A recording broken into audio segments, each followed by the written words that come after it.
My name is Vince, and I'm probably addicted to watches, probably about 11 out of 10. So the first watch I always wanted was probably Rolex. It was a two-tone blue sub. When I saw it, I was mind blown, and it was probably one of the watches that I always wanted.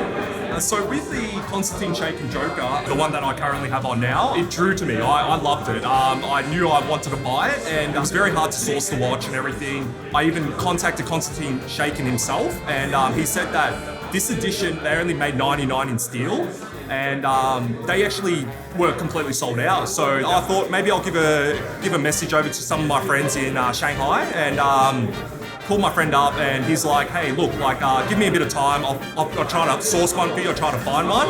About 10 minutes later, gives me a message back. He's like, hey, I found one. And then what happened was that the backing of this is actually different. So at the back of this, it says something called Tigre de Cristal. So it's a very, very weird engraving. And it said that there was 188 of these made. Because there was 180 of these made, while the steel ones that was all posted all on blogs and online, I started getting a bit worried. I was like, wow, is this real? Is this legitimate and everything? And he's like, look, give me 20 minutes, okay? I'll try to figure out if it's real or not, But he's already picked it up. We've already paid for it. He was coincidentally at a watch fair, and at the watch fair, Konstantin was actually there. So the watchmaker himself was actually there, right? So he's gone over to Konstantin.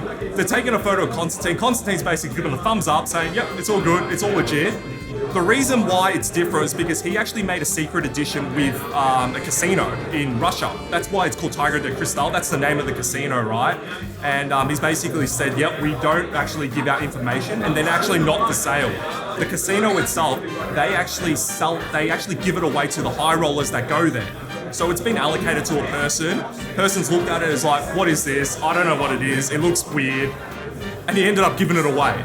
So he gave it away to another person, and the other person ended up, selling it off, and I was fortunate enough to actually pick it up. Funny enough, so it's out of 188, and some people, especially Asian people, they think that the number 8 is very lucky. This is actually 88 out of 188, so I guess I'll have a lucky watch. No, I'll never sell it, yeah.